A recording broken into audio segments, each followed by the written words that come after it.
Hey kids and everybody watching us today. So Barry and I are super excited to read the next chapter. And why, you ask? Well, this one is about friendship. This is the first time that I'm giving you a little snippet about what we're going to be reading. So this story is going to tell us how really close friends Topsy and Bimbo have turned out to be over a period of time. So let's see what exactly happens which makes them realize that they're actually pretty good friends, you know. You could probably think of your best friend as I read out this story to you, because I'm thinking of mine. Bimbo disappears. One day, Topsy felt as if she must tease Bobs, Cozy, and Bimbo. She even felt that she must tease the white pigeons on the lawn. So every time the pigeons flew down, she ran at them and sent them away into the air again with a great flapping of wings. Then she saw Cozy asleep on the wall with a striped tail hanging down. Topsy jumped up at the tail and nipped it hard. Cozy awoke with a yowl, leapt high into the air and disappeared over the wall into the next garden. Topsy thought this was great fun. She felt sure that Bobs was asleep somewhere too. What about teasing him? So she hunted around for Bobs and at last found him. He was lying fast asleep in the shade of a bush, for it was a hot day. Topsy crept up to Bobs. She came over the grass and her little feet didn't make any sound at all. She crept nearer and nearer and nearer. Then, with a yelp and a bound, she pounced right onto Bobs, jumping onto his middle. He awoke and sprang to his 4 feet in horror, thinking that 100 elephants, at least, must have trodden onto him. When he saw it was Topsy, he was very angry. He rushed at her and snapped hard with his teeth. Topsy felt her left ear nip and gave a yelp. She put her tail down and ran away. I shan't go near Bobs again, she thought. He's too fierce. So she went to find Bimbo. She soon found him. He was asleep too, for he had spent the night hunting mice in the garden and he was very happy.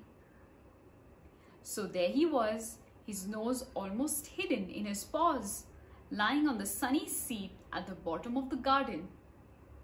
Bimbo's tail hung down just as Cozy's had done. Topsy crept up.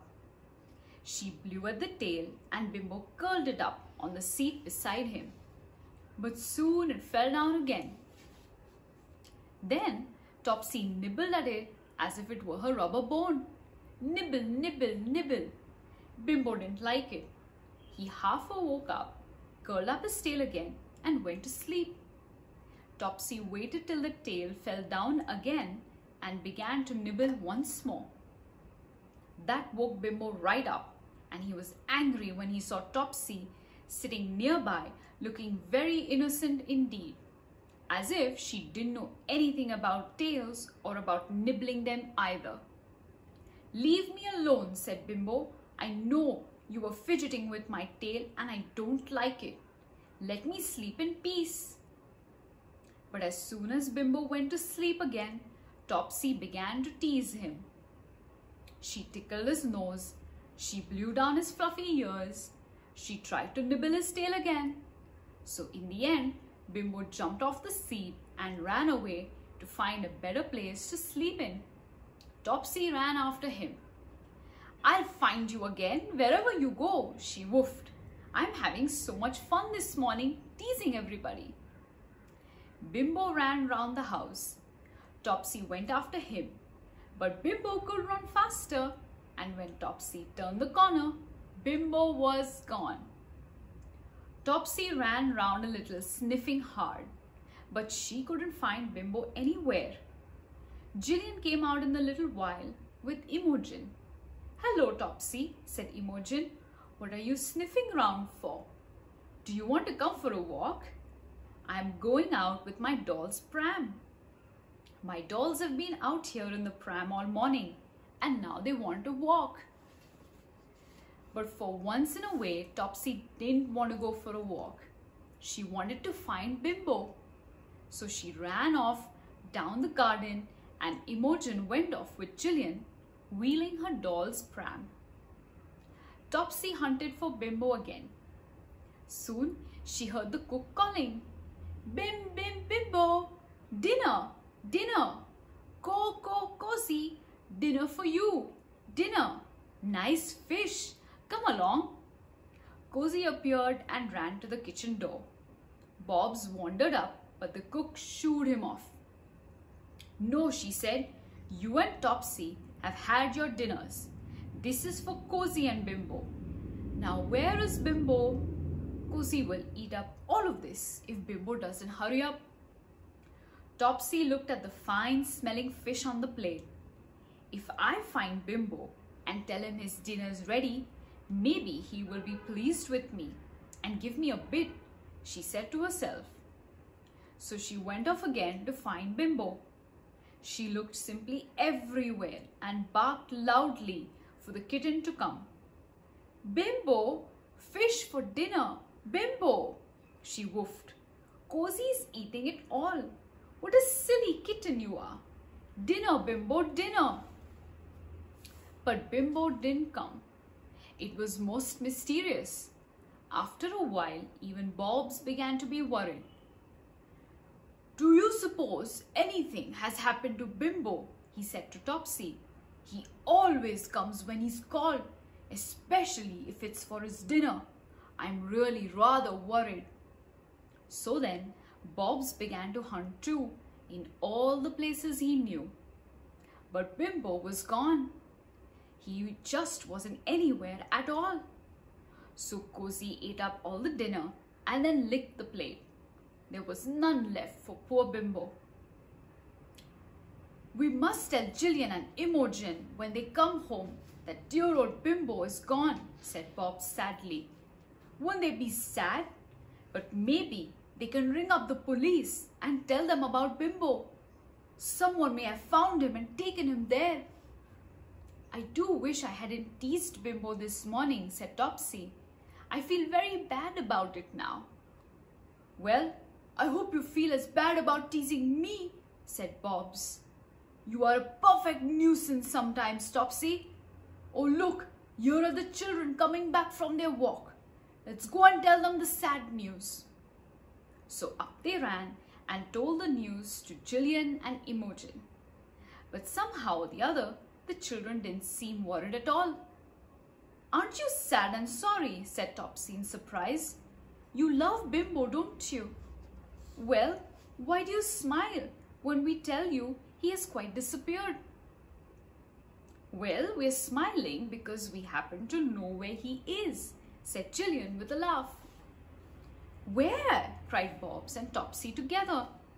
"Show them, Imogen," said Jillian.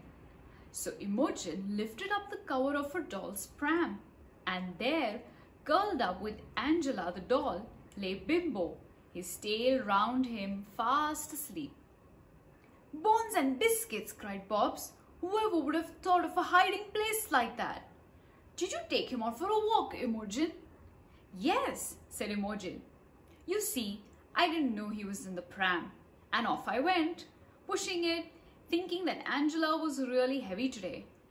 And suddenly," said Jillian, "quite suddenly, we saw something moving, a little under the pram rug." Imogen was so surprised.